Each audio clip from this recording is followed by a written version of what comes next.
Hello and welcome to the second episode of Housed, the Shared Living podcast. I'm Deanie Lee from the Property Marketing Strategists. I'm Dan Smith from Student Housing Consultancy. And I'm Sarah Canning from the Property Marketing Strategists. Well, the year has started really busy for the Property Marketing Strategists. We've been full pelt from the first week, really, and we're doing a lot of work on some new brands coming into the shared living space. And what's different, I think, about these branding projects compared potentially to others that we've seen kind of in sort of years ago, really, is that there's a real thought around meaning and a full brand. We're not just talking about people designing logos and fonts and colours. It's far deeper than that. So we think that hopefully that's something we'll see across the sector, but that's certainly something that we're seeing in our work. And we're really delighted that there's been real interest in our data about what Gen Z want from their accommodation. And we've been lucky enough to be presenting that in workshops in different ways, not necessarily just people looking at PBSA or university accommodation, but that kind of insight that the younger generation are shaping or should be shaping what the likes of BTR and co-living develop further down the line. Well, I guess we've also carrying on with some of our consultancy, a bit of kind of team building and development, which is something that always really excites me and really kind of, I guess, developing the next generation of marketeers, really, which is kind of why we set out to do what we do. And I know we struggle a little bit to still do that, just because sometimes when you set up a business, it takes you different curves to where you set out. It's really great to be back into that. And as you say, we're getting a sense that I guess maybe some of our messages are getting out there, Sarah, that actually that brand is important, that marketing is important, that customer voice is important. So I think there is the winds of change around, and I guess that means that we have been busy, that actually let's understand what our marketing doing, let's understand how marketing is performing, let's understand how a marketing team is working and what value they can bring. So yeah, it has been a really busy start to the year and from all different parts of our consultancy, really. So it's been really good. Dan, what have you been up to? I love what you do. You know that it's super important that we are representing the resident, whether that's a student or a young professional or whatever. And I think quite often, again, we're in silos, or you've got your typical kind of boardroom makeup, should we say, that doesn't necessarily understand exactly what their residents want. And so it's super important that we have the data, the reports, the understanding of, exactly what they want from their buildings, from the services, how to market to them, where to reach them, what's going to really engage with them. And I think that people are starting, and by people I mean and operators and investors are starting to understand that brand is so important in that. I'm lucky having run Nido for a time. I saw the importance of that brand and also the difficulties that come with when that brand changes as well, because there's a lot of evolution within each brand, whether it's Nido, whether it's Collegiate, CRM, Yugo. Yugo's kind of popped up out of nowhere, but actually that's an evolution from the student housing company as well. So I think people are starting to understand that brand piece is not just a marginal gain anymore. It's not just, oh, look, nice colors, nice logo. It's very much, entrenched in whether a student is going to want to live with you or not, or a resident is going to want to live with you or not. So yeah, keep representing those residents and championing that Gen Z voice as well. I think that's super important. In terms of what I've been up to, some of it I can say, some of it I can't. I hate NDAs, but obviously you have to sign them as a consultant. So I've had trips to Sheffield, which was really interesting. I've only been to Sheffield once before, and I've used the term oversupplied to describe Sheffield a few times, and certainly I put it in a similar vein as Coventry, but probably more able to come through the sort of occupancy challenges that Coventry is currently facing, because there's two quality universities in Sheffield. But I couldn't believe the difference in quality between some of the old stock and some of the new stock in Sheffield. There are some stunning buildings. I won't actually name names, but it was very eye-opening. And I think that Sheffield as a market, it'll be interesting to see how things go this year, because of the fact that each of the general managers that I spoke to at the student housing blocks and a couple of co-living blocks as well was pretty buoyant about their current occupancy rate, but not sure on how things were going to look at the end of this year. So I'm intrigued as to how that goes. So yeah, that's my first sort of trip to Sheffield. The rest of my work, obviously, with, I have Student Housing Consultancy, and then I have Good Management Group, and Good Management Group is our ESG and sustainability arm. And we've been doing quite a lot on the ESG front with operators and investors, really helping them set their strategies. And I've sort of thrown myself headfirst into that this week, working alongside various other consultants to sort of understand what certain PBSA and co-living operators want from their ESG strategies, and really sort of speaking to all of the key stakeholders. So that's residents, investors, suppliers, and the actual operator themselves. It's really tricky for an operator that's a third party operator, and that's what we're dealing with. Sort of, well, two of our key clients are third party. That's tricky because they don't own the buildings. Like, there's only so much that you can do from an ESG front, but we're making sure that they've got their ducks in a row, and that they have the best possible ESG strategy to attract more beds ultimately, because it's pretty cutthroat out there at the moment with the third party sector as well. That's another section completely. I was going to say, I think there's a few things you touched on there, Dan, which I think we could do whole episodes about. One is about those older properties and that retrofit and what's going to happen with that. And the other one is about being management companies and what happens with those management companies, and also sustainability and ESG. I think there's another whole topic there. So I think, lots that we can come back on. But the thing that has been in the news quite recently, which I know you posted on recently, Dan, is around universities potentially being in financial difficulty. And, I've been in the sector for a number of years, and it's been talked about that there's some universities in difficulties, but it never happen. A university will never fail.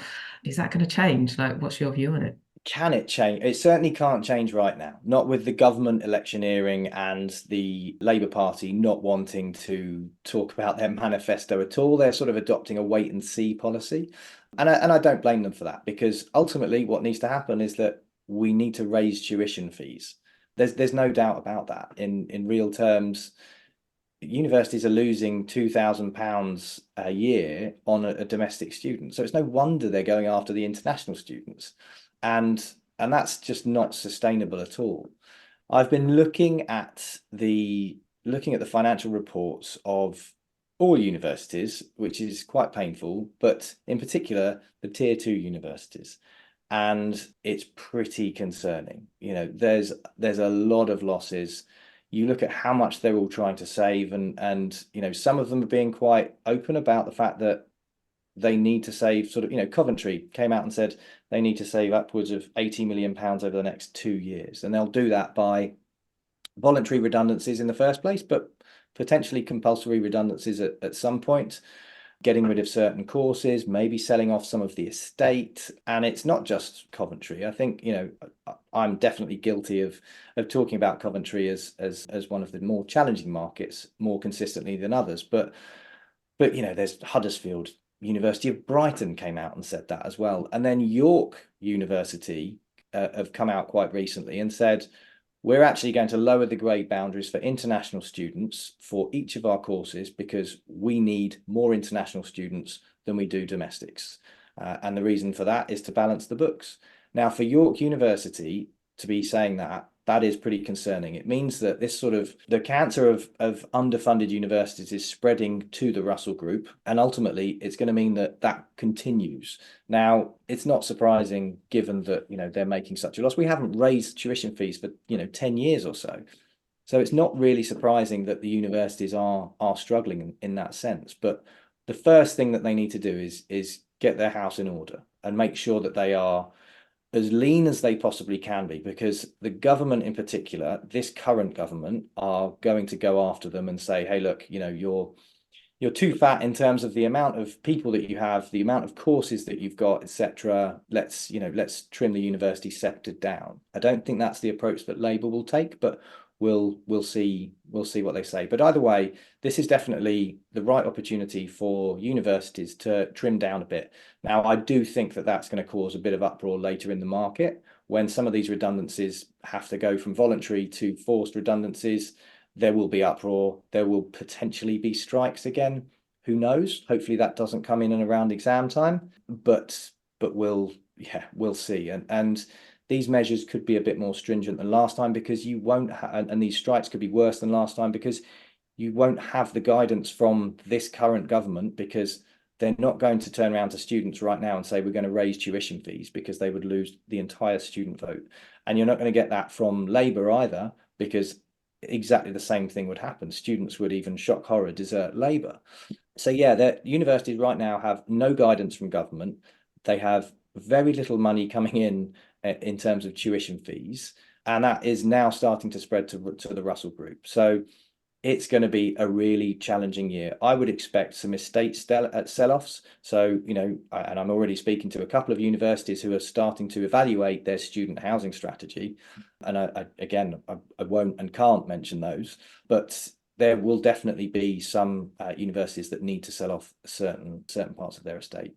So it's not going to be a good year for higher education in the UK at all. I'd like to see more from Universities UK in terms of, how we can speak to the government, who we should be speaking to. I've done my bit in lobbying, and it falls on deaf ears completely. I've spoken to policymakers in shadow cabinet and in government as well, in the housing departments in particular. And at the moment, obviously, it seems to be that the focus is on immigration, and therefore the first thing that you're going to try and do in an election is stop the boats. The second thing that you might try and do is to stop international students. And so that's a bit of low-hanging fruit for a right-leaning government to go after. And that's unfortunately the way that things are starting to play out at the moment. International students is a sort of target number 2 for this government, and Labour Party, and I don't blame them, are just sitting quiet for the time being. So yeah, tough time to be a university. I wouldn't want to be a vice chancellor at this time, because like I said, no guidance, no money, and it remains to be seen as to how successful this academic year will be in terms of applications as well. So lots more to play out. It's contradictory, isn't it, that the universities are crying out for international students, but the government are being very hostile towards not just international students, but anyone from overseas, quite frankly. And I don't know that they're aware of the PR, the negative PR that they're creating for the UK. We have, I guess, the privilege of travelling to various different events in our roles, and people don't feel very welcomed here, but the university desperately needs international students to feel welcomed here to get the fees in. So it's a bit of a mess, and it's very contradictory. And I wonder, and I think we'll cover this in a later episode, but what could the tailwinds potentially be for accommodation, for the PBSA sector, for BTR, for co-living? You talked about potentially estate sell-off. I've got some views on that it may well be positive. So yeah, let's save that conversation for a later episode. Deenie, I know that obviously we talked in the last episode about gender and inclusivity and events, and we've obviously been doing some work on that. Do you want to share where we are? Absolutely, yeah. We were obviously at the Property Week conference back in December, and I think you mentioned on the last episode, Dan, about the last panel on that session being all male, and the uproar around that. And many people after that came to us and kind of said, well, actually, you guys really need to do a women's networking event. And we took that away. We kind of mulled over it over Christmas and spoke to quite a lot of people, kind of real estate, property, women events, diversity, kind of real estate balance, all these kind of organisations around trying to deal with this issue of inclusivity and diversity and gender in property. And so we thought, well, what can we do as with our platform, with our voices, to try and kind of change this in our PBSL world, not just PBSA. And so we kind of didn't want to do anything just because we thought it was a good idea. You know what we like to do a bit of data, we like to do a bit of research. So we have sent out, it's still live, so we're still looking for people to go and fill that out, and really just sent kind of a survey out about, well, if you're doing a networking event that was kind of focused around inclusivity and diversity, what would that look like? What would you want it to be? What should it include? We constantly have a debate with ourselves because we're obviously a women-led business. And, I dream of a world where we don't need to say it's women's led. We don't need to focus on it. It just is as it is. I know we're not there yet, so I know we do have to have women only events, but I want a world where we don't have to have women's only event. We don't have to, it's just everyone is fair across, all diversity, and we're all inclusive, and and I guess we have to have these conversations to get there. But I do dream of that world, and one day hopefully it'll happen. So part of that conversation is, did we want to stamp it as a women event? Because we do want our male counterparts to be there, because if they're not there, then nothing's going to change, and so I guess we've kind of come full circle, and I think most important for us in this event is around that inclusivity, that diversity, people of all levels, this hierarchical structures that we have, that actually this event, this is where the investors and developers go to, this one is where the operations and marketing can go to, and actually let's have an event where we can all learn from each other, where we can all network. We can network with people out of our sector, in our departments, out of our departments, and really make it inclusive. As I say, we haven't got all that data back, so we're still waiting to hear from that.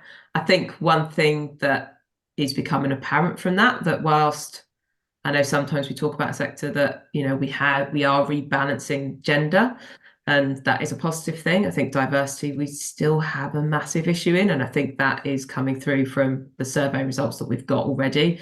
And we're really trying to find that network, really, because that needs to change, and that's wrong, and we need to sort that out. So quite frankly, the results that we've had from the survey so far aren't going to help us, because they're basically from white women aged 35 to 44. And that's not going to give us the data that we need to be able to put on an inclusive event that takes the views of the sector.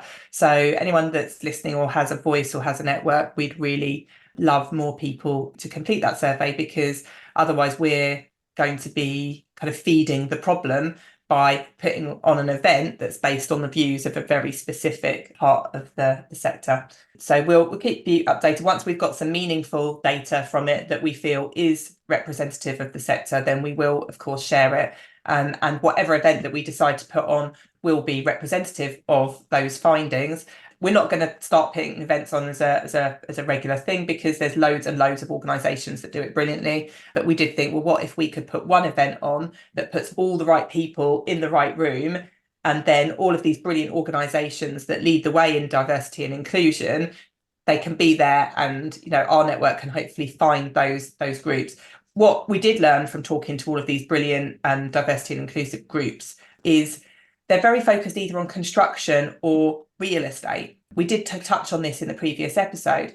They're not about not people from PBSA or university accommodation or BTR. They're not for asset managers and the development team. They are for everybody, but for some reason they're massively underrepresented from the shared living sector, particularly kind of frontline operations people. And they were quite welcome to the conversation that we had to kind of draw that to their attention. But we would say is that anybody that's listening that's looking to join an inclusive group, do approach these organisations, because they are for you. And for whatever reason, our shared living sector hasn't felt like they are those people. So we hope to break those barriers down with this mysterious event and these organisations. And the other thing that came out of that is that someone from one of these organisations did say that actually the residential shared living sector is behind where everyone is when it comes to those senior execs. We're still heavily white male across those senior executives, and it's and I think because we do see lots of women, and we see lots of women probably across the business, we think we pat ourselves on the back and we're doing a great job. But actually, when you sit back and look at these executive teams, we have a problem in many areas. So as Sarah says, I think there's a lot that we're still trying to do, and we need the network to help us do that. But as a sector, obviously there's still a lot more what we can and should be doing, really. I think that there's definitely an acceptance of that, and I think that the Property Week panel that Rebecca O'Hare commented on, where she was saying, look, we're all for inclusivity, but you're an entire panel of men, and it's the all-star panel, so it's the kind of panel that you want to be looking up to. And there were some very talented men up there, and they've been extremely successful for the most part. So that's great. You've got a bit of an aspiration there, but you have to bring it in and make it more inclusive. Like there's there are so many women in good positions now that we should be championing and shouting about. And I know that Duncan from Empiric, who was effectively hosting and moderating that session, was saying, look, you know, there is work to do, but this is what we're doing. And each of the panelists then said what they were doing as well. So there's definite progress being made, but we're still away from where we need to be. So yeah, any kind of events that are going to be inclusive, any kind of surveys where you're, you know, bringing in the data from underrepresented areas, I think that's absolutely key. So again, long may that continue. When we were at the class conference in November, and we were lucky enough to be asked to host networking events throughout the day, and we hosted a women's breakfast, and it was the most attended event of the day that we hosted, and it was a real diverse mix of women that came together from, you know, all different parts of the sector at all different levels. And I think it was Soraya from Nido who said, you know, the problem is leadership. If you can't see it, you can't be it.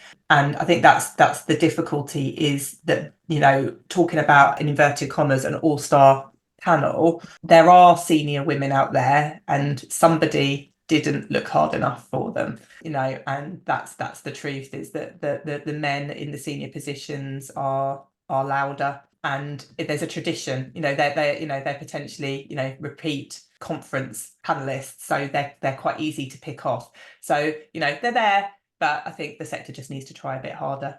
Without a doubt. And I think that's on every single person on a panel, or, you know, or you know, whether they're hosting or moderating or helping to set things up.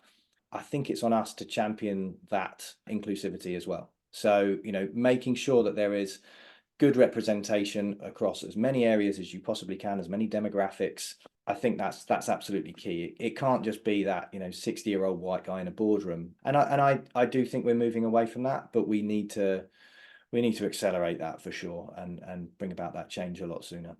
Well, it was to Rebecca's point, and that was her question at the Property Week conference, was how can you represent your tenant body if you're not if your company doesn't represent them? And that, as well as a lack of diversity in gender, you know, diversity in skin colour, and, you know, disability. You know, we have asked in our survey about if anybody considers themselves to be neurodiverse, or if anybody has a disability, does anybody have any requirements regarding accessibility, because that is the population, you know. And actually, the shared living residential sector is not representing the population. So how can they build, how can they develop, how can they understand the customer if they aren't representative of the customer?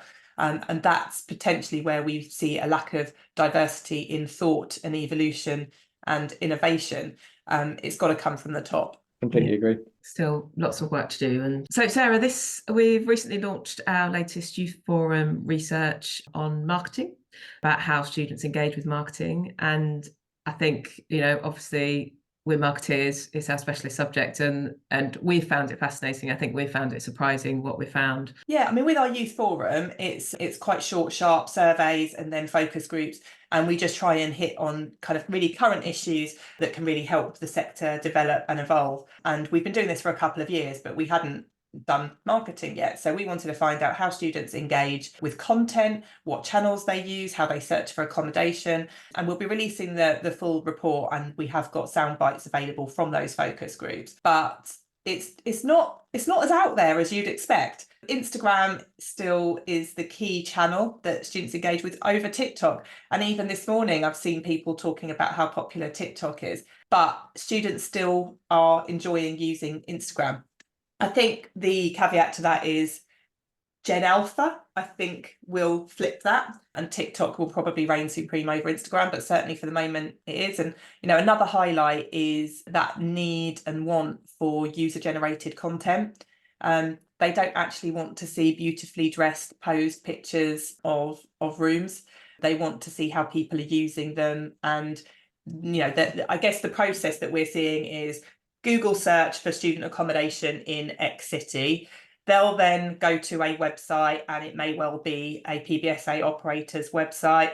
They'll then go to Instagram to look at what those rooms really look like and what the experience is like. And then they'll go to a forum to see what people are saying about that accommodation, and then they're looking at reviews to find out how that reflects. Once they've done all that, they might well be ready to book. So what we've learned is that it's massively important to be in all of those areas, but also as an operator to be monitoring what's going on in all of those areas. You know, how many operators are looking at what students are saying in the student room, for example, and if they are on student crowd, are they responding to the, you know, the reviews? Because, you know, that's a key part of customer service that students are really looking for. So yeah, they're looking for the real, they're looking for much less curated content.